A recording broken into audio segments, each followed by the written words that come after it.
Alors aujourd'hui, on va parler des relations au Canada. Je me suis décidée à faire cette vidéo, même si je sais qu'elle va apporter beaucoup de critiques. Il y a des gens qui vont sûrement me tirer dessus. Mais comme je dis toujours, c'est mon avis. On n'est pas obligé d'avoir la même avis. En tout cas, reste scotché. Je vais te dévoiler la vérité.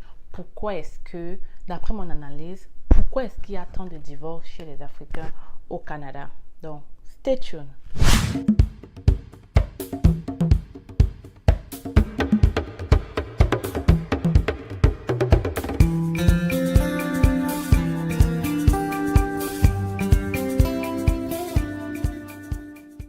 Alors, mes petits Canadiens, je suis très contente de t'accueillir aujourd'hui. Comme j'ai dit au début, on va parler des relations au Canada. Pourquoi je décide de parler des relations?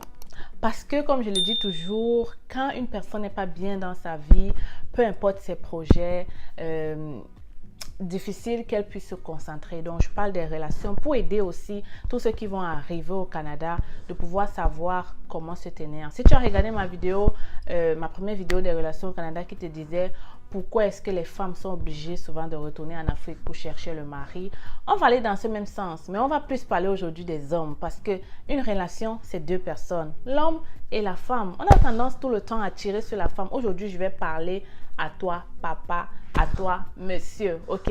Pour ça, tu dois t'abonner. Smash-moi le bouton rouge qui est là en bas écrit s'abonner si tu ne veux rien rater en tout ce qui concerne les actualités sur l'immigration au Canada. Aujourd'hui, on se concentre sur les relations au Canada. On ne perd pas le temps parce que c'est un sujet qui va quand même être qui est très important parce que beaucoup d'Africains, je vais me concentrer juste sur les Africains, donc, et plus précisément les Camerounais, parce que je suis camerounaise et je côtoie beaucoup le milieu camerounais, mais je suis sûre que c'est à peu près la même mentalité chez tous les Africains.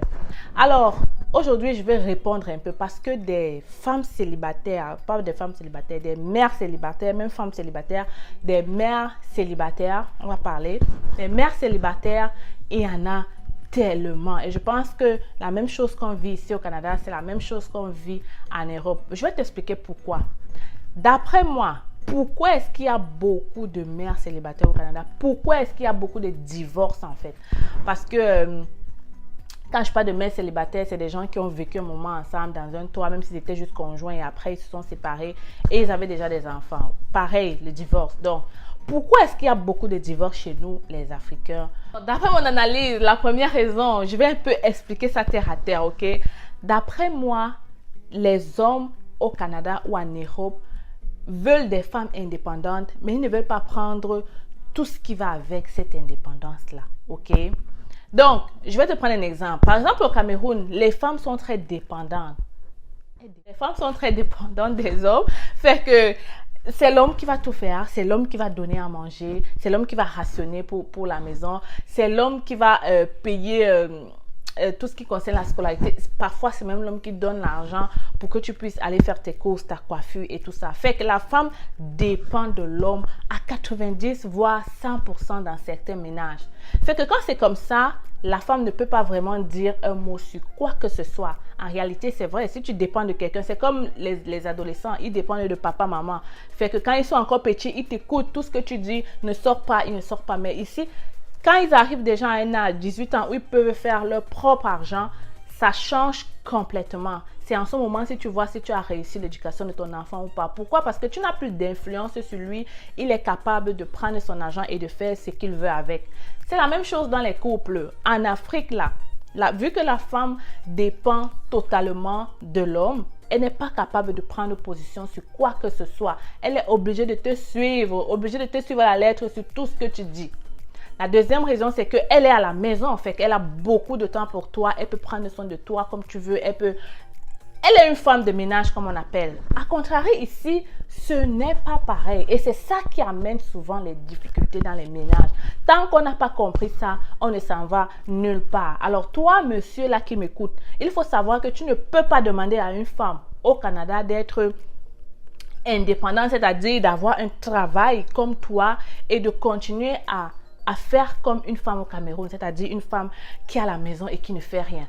Tu ne peux pas lui demander, elle sort le matin comme toi, elle rentre le soir comme toi, de faire les mêmes de faire tout à la maison, ok? Et c'est ça qui amène les problèmes parce que les hommes ici, ils veulent garder le même système patriarcal là, qu'il ne fait rien à la maison, il ne doit toucher à rien, il ne doit toucher, quand je te dis à rien, il y a des hommes qui ne veulent toucher à rien du tout.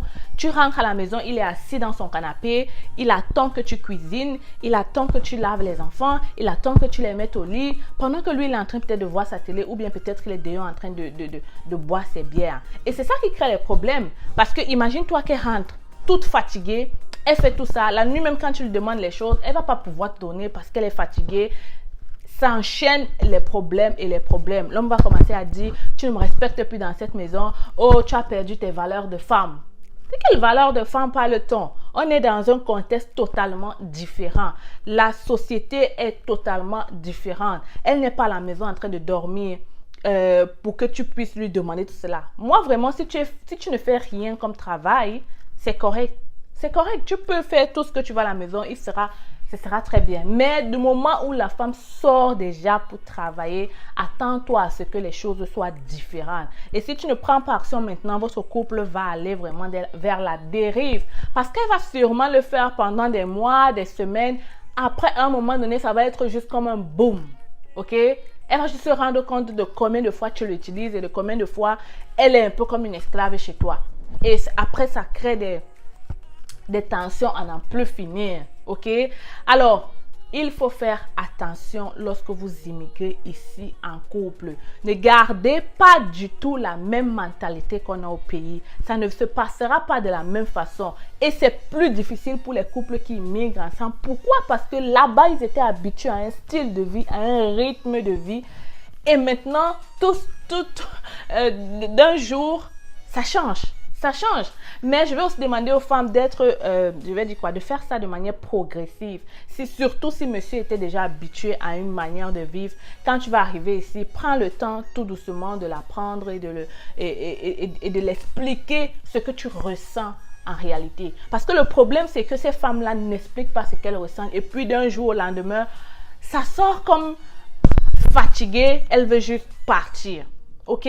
Alors, prenez le temps, prends le temps de l'expliquer ce que tu ressens. Dis-lui que non, je ne peux pas. Je pense que les femmes, parfois, on a du mal à s'exprimer.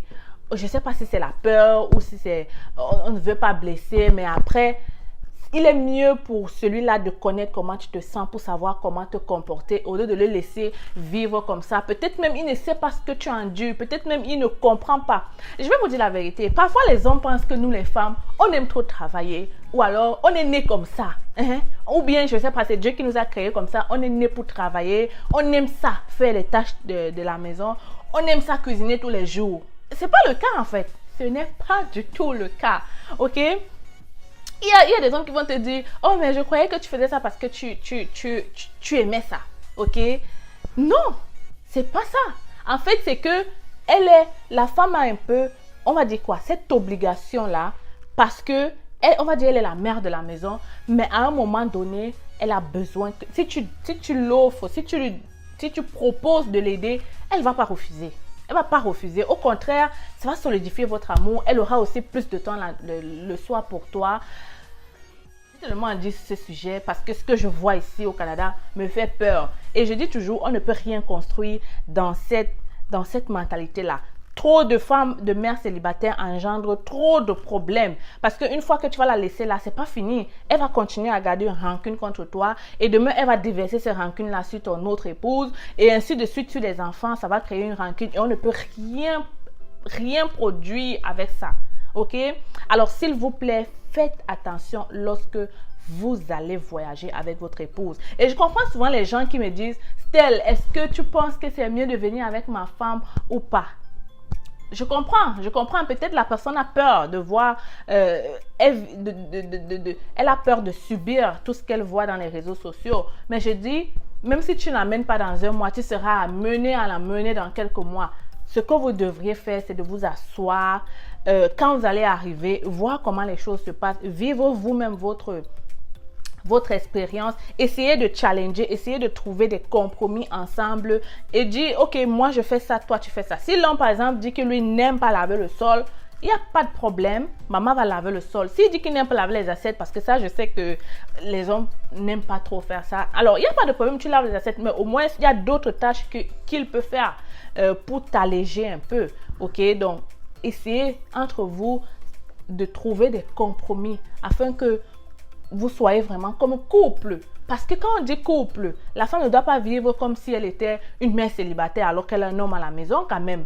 Et c'est ça qui amène en fait que la femme s'assoit à un moment donné, elle réfléchit, elle dit « À quoi ça me sert si j'ai un homme à la maison, il ne fait rien du tout, je vis comme si j'étais toute seule. Et pourtant s'il n'était pas là, je pouvais avoir l'argent de plus pour mes enfants, le gouvernement allait me donner plus de choses. Où est la différence? » Et c'est comme ça quand elle commence à réfléchir comme ça, c'est mauvais pour toi, ok? Parce qu'une fois que l'argent entre dans le jeu, les bénéfices entrent en jeu sur votre séparation, c'est très difficile pour elle de faire retour en arrière. Donc, avant que ça n'arrive là, il faut prendre des choses en main. On a vu des couples vraiment très amoureux qui sont arrivés ici étant très bien. Et puis, quelques années, pas, on ne comprend pas, divorce. On voit des gens ensemble, ils vivent bien. Dès qu'ils ont 1, 2 enfants, pas, quelque chose change. Essayez de trouver pourquoi, qu'est-ce qui ne marche pas. Et je pense que la réponse, c'est ce que je viens de te dire. C'est qu'une fois que vous êtes en couple, juste toi et elle, ça va parce que vous êtes des adultes, chacun peut faire ses choses. Mais quand il y a déjà 1, 2 enfants, les choses changent et les hommes parfois n'arrivent pas à changer avec la cadence. C'est la femme qui est amenée à tout porter sur sa tête et à un moment donné, je vous assure, c'est très très lourd. En tant que femme et en tant que mère, je sais ce que ça coûte d'être toujours là, de ne pas pouvoir sortir parce que tu dois regarder les enfants, de te lever à 4 heures ou à 5 heures pour faire jusqu'à la nuit, ainsi de suite, chaque jour de ta vie. Le pire, c'est que parfois, tu ne peux pas sortir pendant que l'homme, lui, peut sortir tous les jours. Toi, tu es obligé de rester à la maison. C'est lourd, les amis. Pensez un peu à vos femmes, ok? Ce sont des êtres humains comme vous. Elles ont besoin d'épanouissement. Elles ont besoin de sortir. Elles ont besoin de voir aussi leurs amis. Elles ont besoin de faire des choses. Le comble, c'est que ces hommes-là ne sont même pas... Ils veulent faire comme ici, mais ils ne savent même pas comment se faire. Ils ne sont même pas capables de rentrer comme ça avec une rose pour te dire « Ouais, ma chérie, tu travailles beaucoup, patience. » Même le petit mot là peut au moins faire que la douleur là, ça pèse. Il ne peut même pas rentrer comme ça en te disant « Je t'emmène au resto demain, on va mettre les enfants, on va payer la gardienne. » Il ne peut même jamais faire ça.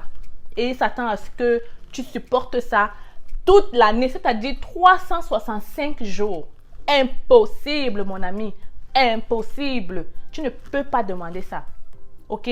Donc, vraiment, je pense que j'ai tout dit ce que j'avais à dire. Et je pense que le but de cette vidéo, ce n'est pas vraiment de tirer sur les hommes, mais c'est de tirer sur les couples afin qu'on commence à réfléchir avant d'immigrer. Ou bien ceux qui sont déjà là, si vous vivez ces problèmes-là, prenez le temps vraiment de réfléchir le pourquoi vous en êtes arrivé là et de comment vous pouvez faire pour changer les choses. On ne construira rien avec des divorces à n'en plus finir, avec des mères célibataires qui deviennent des femmes aigries. On ne construira rien parce que même après ça, même avoir d'autres d'hommes, elle va passer d'homme à homme et ainsi de suite. Donc, s'il vous plaît, comme on dit, tu as 100% de chance de réussir ton premier mariage et les autres mariages, ça va être plus difficile, ok? Donc, vraiment, le premier mariage, là, fais tout pour que ça marche, ok? Fais tout pour que ça marche. Parce que ne te dis pas que non, je vais le laisser pour aller trouver une autre personne. Ça se peut que tu trouves des personnes encore plus difficiles à vivre que lui. Donc, asseyez-vous, réfléchissez sur comment vous allez faire. Et je pense que s'il y a de l'amour entre vous, vous allez trouver une solution. C'était votre styliste en CV canadien. Je m'arrête ici. J'espère que la vidéo va aider beaucoup de personnes. Je le souhaite vraiment parce que ce que je vois ici quand même me fait peur. Donc, s'il vous plaît, les hommes, c'est surtout pour vous que j'ai fait cette vidéo. Peut-être parce que vous n'avez jamais entendu ça. Et peut-être parce que vos amis, je ne sais pas à quoi servent les amis. Mais je vais faire de ça une autre vidéo. So, stay tuned. Vous avez le rêve canadien. Vous souhaitez réaliser ce rêve sans dépenser une somme exorbitante et passer par des personnes expérimentées vivant au Canada.